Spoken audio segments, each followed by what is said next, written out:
Hi everybody, thanks again for finding my webpage, and my goal here is to give you just some information. I hope that it'll motivate, inspire, instruct a little bit as you're climbing your ladder to success or to significance, as you're just trying to personal master yourself and be the best you that you can be. So I just created it. There's no charge for this at all. I just put these on here. These are thoughts that have helped me grow. They're little, commercials of things that we've coached other people in, and just to help them get one step higher in life. So today I want to deal with what I call step number 2 in the 4 steps of the ladder to reach your dream life. If you watched the previous video, I talked about step number 1 is your values.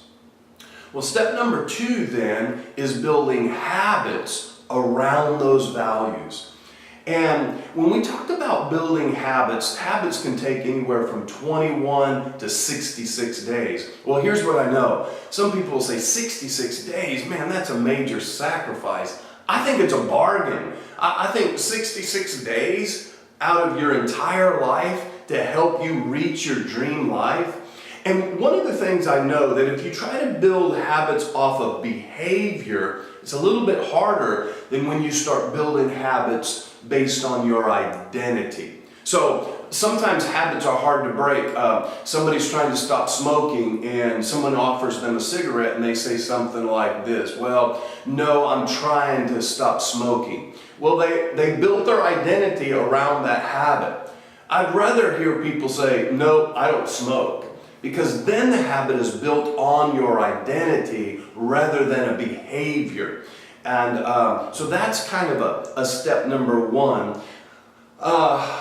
But self-mastery really is what we routinely do. I love this story in the book, The Power of Habit. I had the opportunity of meeting Tony Dungy one time, who to me is one of the greatest coaches that ever lived. And he talked about when he took the Tampa Bay Buccaneers, and he didn't change the fact that they had to have football practice. All he was trying to do was get that team, who was one of the worst teams ever, to stop thinking on the field and start doing things out of routine or out of habit. And that's what our step number 2 is all about, is about building habits in our life. I think too often we think of life change as some big, extraordinary event. I don't think it's that at all. I think it's just ordinary habits that accumulate little by little by little. Aristotle said this: we are what we repeatedly do. Excellence then is not an act, it's a habit. I love what Muhammad Ali said. Muhammad Ali said, I didn't become a champion in the ring. I became a champion with all the things that I did routinely or habitually before I ever got to the ring. And so when we fight for our habits, if it takes 66 days to get a habit going, then our habits turn around and they begin to fight for us. And so I want to just give you a couple of habits just to prime the pump, just that you could start on.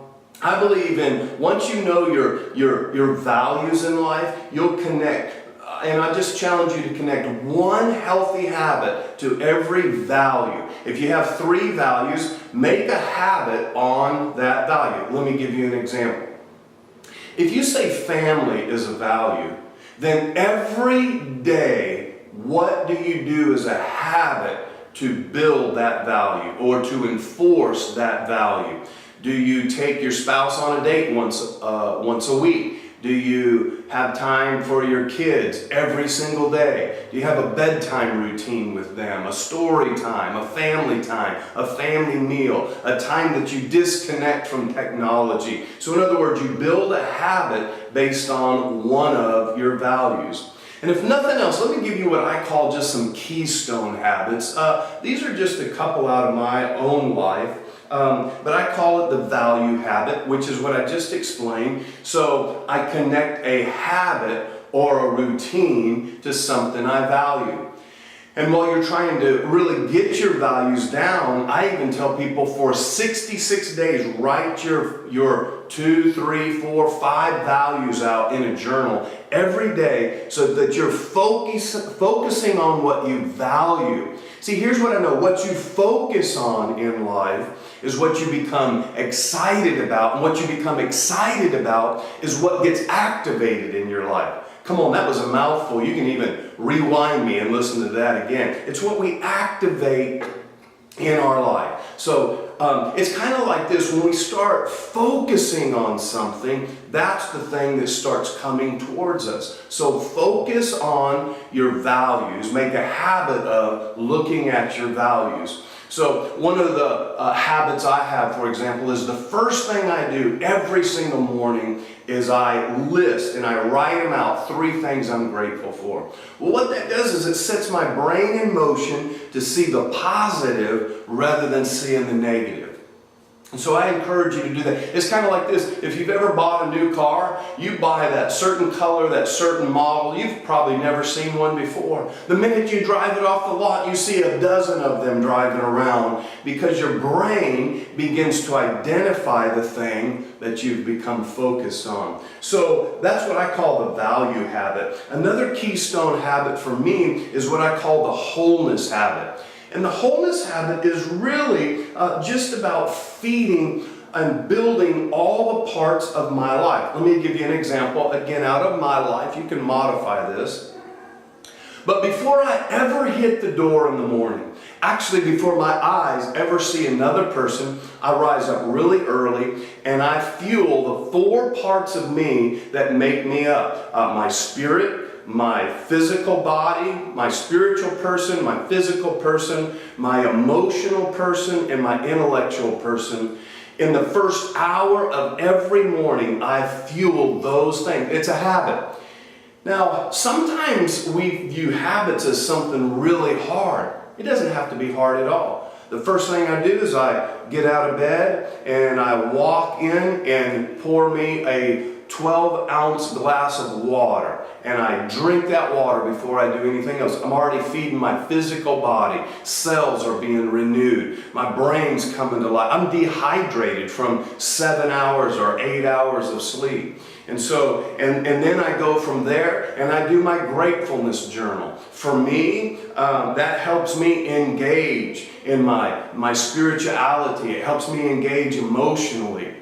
And then from there, I go and I read 1 proverb every day, and then I meditate or pray, and that's my spirit man being built up. From there, I read for about 30 minutes a book, either on leadership or something that challenges my intellect. Then I cook myself a breakfast, and then I work out. So that's my routine in the morning.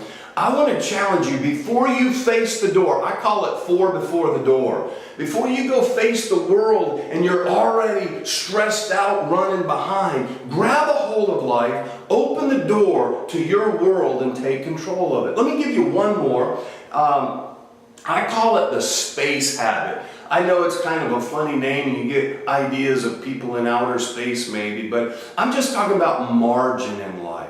I think too often in life we have become so addicted to technology and our iPhones and our computers and our TVs and all of those things. And I'm not saying they're bad. I just think they need boundaries around them. In that first hour of my life every single day, I refuse to go in my office and look at my computer or to pick up my phone. I refuse to do those things because I'll get sidetracked and I'll see an email and I'll see a text and I'll see how many phone calls I missed during the night. I would rather be proactive rather than reactive, and I do that by creating space. My morning routine is my space. It's the time that I build myself up so that I'm proactive as I face my day and I'm not reactive. I just think we need a place to think our thoughts. Now let me throw just a thought out there. I do all of this without technology. I write old-fashioned. I write in a journal. my gratefulness. When I read the Proverbs or a book during that time, I read out of a Real Pages book because it forces my eyes to pay attention, and it just forces me to engage at a whole nother level as I build myself up for the day. I'll share a quick story with you and how this has benefited my life. When I was in my mid-20s, I had gotten a hold of a leadership book and I read it, and that turned me on to leadership. And back in those days, this is before the internet, this is before electronic books. I would read these books, I would highlight things, I would photocopy a great thought, I would cut it out and I would file it. To this day, I have a file cabinet filled with leadership ideas. And I'll never forget, I got a phone call from a pharmaceutical company to fly to Philadelphia and do a leadership training for 45 minutes. Well, I'm in my mid-20s, but I had been preparing through the space habit, through the building the wholeness habit in my life.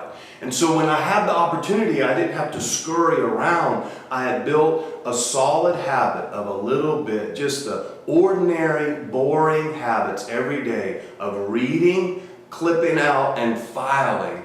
They gave me an opportunity to speak at this conference, and I was ready. It didn't take me hardly any time to prepare because I had been preparing. And I got to fly to Philadelphia and do my first conference. It was exhilarating, but it was because of the habits, the everyday habits, that allowed me to do that. It reminds me of something that Abraham Lincoln once said. By the way, Lincoln on Leadership is a great book if you want to read that book. But he said, "I'll prepare myself in the event an opportunity ever presents itself." I'll leave you with that thought today. Thanks again for listening.